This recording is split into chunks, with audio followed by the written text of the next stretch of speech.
কথা বলে খুব খারাপ বলে দিচ্ছি। বাবা আমি তো তোমার ভালোর জন্য বলতেছি। তাহলে আমি যেটা করতেছি সেটা আমার ভালোর জন্যই করতেছি বাবু।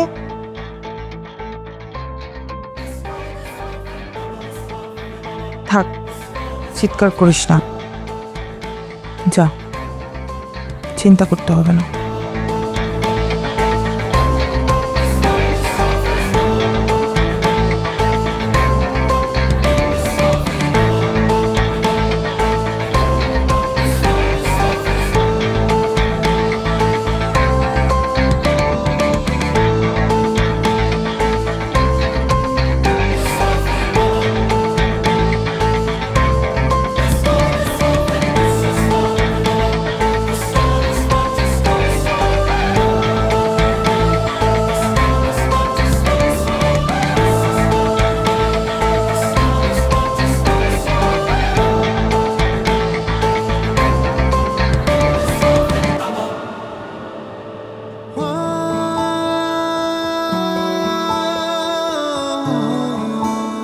তুমি এখানে? মনের ভুল ঠিকানা বলছিল, আমি সন্ধ্যা থেকে দাঁড়াচ্ছিলাম, পরে না পারতে ভাবলাম তোমার বাসার ঠিকানায় চলে আসি। তুমি একা এখানে কিভাবে? না না, একা আসি নাই, মা নিয়ে আসছে। উত্তেজনায় আমি দুপুর থেকে কিছু খাই নাই, মা তাই আমার জন্য ডিম ভাজি আর পরোটা আনতে গেছে। ওই যে এটা তো আসতেছে।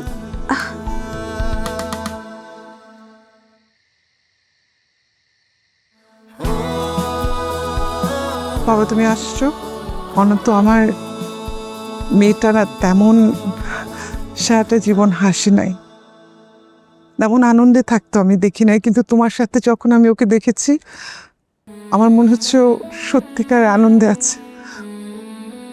আমি আনন্দটা ওর কাছ থেকে কেড়ে নিতে চাই না। তুমি ওকে নিয়ে পালিয়ে যাও, আমি বলছি পালিয়ে যাও, একটাই তো জীবন। আমার মেয়েটা অনেক কষ্ট করেছে বাবা, আমি ওর তেমন কোনো শখ আহ্লাদ পূরণ করতে পারিনি, অন্তত এই একটা শখ পূরণ করে তুমি ওকে নিয়ে যাও। তোমরা দুজনে ভালো থাকো, আমার দোয়া সবসময় তোমাদের সাথে থাকে, সবসময়। যাও।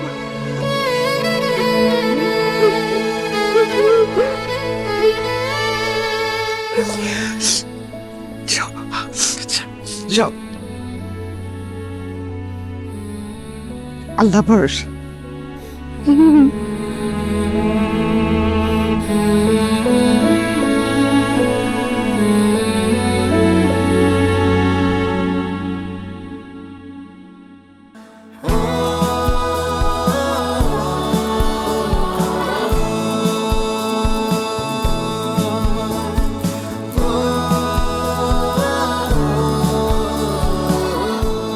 আমার কি মনে হচ্ছে অনন্ত জানো, আমি সারা জীবন এত দুঃখ পেয়েছি বলেই হয়তো আজকে আমি তোমাকে পেয়েছি।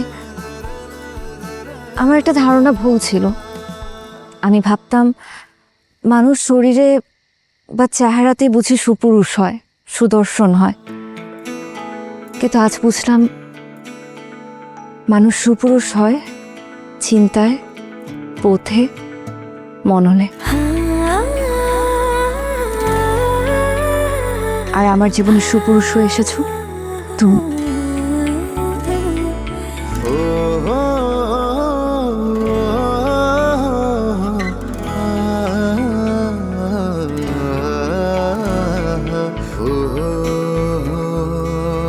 কি দেখো?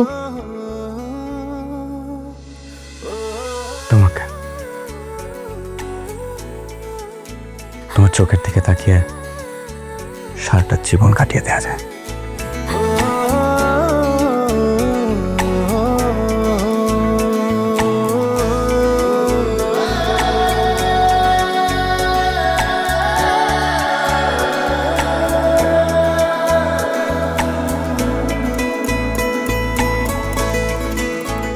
আজকে তোমাকে দেখতে ঠিক বাদাম বিলাস শহরে লাগছে। অনন্ত বসন্তে টকটকে বাদাম বিলাস, যার দিকে সহস্র জীবন তাকিয়ে থাকা যায়। চল। চাঁদে চায় হাসতে, নদী চায় ভাসতে, আমি চাই তোমাকে আরো ভালোবাসতে। পাখি চায় উড়েতে, ফুল চায় ফুটেতে, আমি চাই তোমাকে বুকে ধরে বাঁচতে। মরণও আসে যদি পারবো না